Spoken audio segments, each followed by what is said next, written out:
What is going on, guys? Matt O'Leary back with another video. Today we'll be breaking down the key points of Robert Saleh's press conference from earlier today, and we got some pretty big news to get into, and boy are we excited to get this one going. So first, some not so great things, and then we will get into the best news of it all. But DJ Reed has entered concussion protocol as of earlier today. I'm just going to run down these injuries real quick. So Eccles, he's dealing with a hammy. He's going to be out for the game.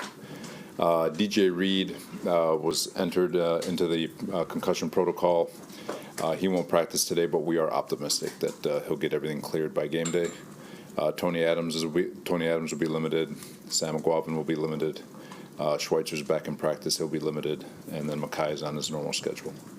Now, according to Robert Saleh, he is confident that DJ Reed will be good to go for Sunday. Now, unfortunately, you got to take that with a grain of salt, because remember there was confidence that Dwayne Brown was going to be good to go for Sunday, and then he ends up on IR, and it's see you in November. So I don't know how much stock I am putting in on that.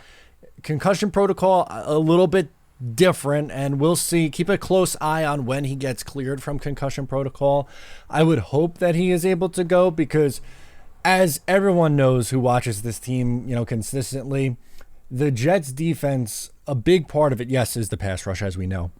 But the cornerback trio of DJ Reed, Sauce Gardner, and Michael Carter II is as good as it gets. It is absolutely as good as it gets, which is exciting stuff, right? And Reed played a really big role in the game last year against Denver, as did Sauce Gardner.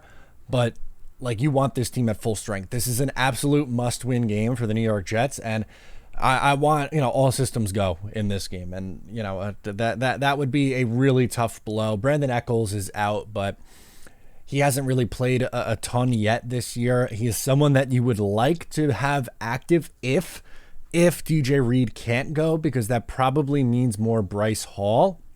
And although I was fully admit I was a big Breece Hall fan coming out in the draft in 2020, thought he played pretty well in 2020 and 2021. The last 2 years he's really struggled. And against Kansas City, I thought he was out there too much and got picked on a little bit. And I don't want that to be the case. I don't want him to have to come in and to play there. So hopefully DJ Reed is a full go and is good to go. Robert Saleh also said that Breece Hall is no longer limited. And he also had this to say on Breece Hall. Again, probably more for him. He's in terms of how he's feeling about this game, but he's in a great mindset. Everyone loves him. He's been working hard. I will say this: he ran violently last week in practice, and I felt like it carried over in the game. And you can tell he's starting to get his legs underneath him. Even though he's had production, he still hasn't reached where we know what he's capable of and what he's shown in the past, but he's another one that's trending in the right direction. I am so excited for Breece. He's been great even through the first 4 games. He has a huge yards per attempt, 6.5 yards per attempt. The guy's been absolutely unbelievable. Good stuff there, but the training wheels can come off now. He didn't get enough carries against Kansas City. He didn't get enough carries against Dallas. They have to focus on him in the run game, and I would really be factoring in Michael Carter and Izzy Abanikanda more so over Dalvin Cook. Right now, I would activate Izzy and make Dalvin Cook inactive. I think he struggled that poorly. He's averaging 2.5 yards a carry through the first 4 games. There's holes there. He's just slow. He looks like he's lost a couple of steps. I would make that change. And for Breece Hall, this game, I'm sure he's had to have circled on the calendar. And for the training wheels to come off for this one, so if you don't know what I'm talking about for whatever reason, Breece Hall did get injured, tore his ACL in Denver last year in a win, and the season really went off the rails after that. When AVT and Breece Hall went down in 2022, that really changed everything. I know people point to the New England game and the following week, and Michael Carter's interception being called back for the Phantom JFM penalty. A lot of people point to that as being the turning point of a season, and I think that's really that's fair, and I'm not going to sit here and argue with you on that one if that's your take on it. But I go back even just the week prior, and even though they won on the road in Denver and they improved their wins, I believe that was their 4th straight win at that point. That losing both those guys changed the season for me, Breece Hall and AVT. And right now, this offensive line is cooking. They are looking really good. Joe Tippmann at right guard, AVT at right tackle. Those are two incredible run blockers. Mekhi Becton settling in over at left tackle. Laken Tomlinson's improved the last 2 weeks. And Connor McGovern is okay. Eventually, you would like Joe Tippmann to make that switch over, and maybe when Wes Schweitzer's healthy, they do that. But I'm not messing with the offensive line right now. It's been working. It's fine.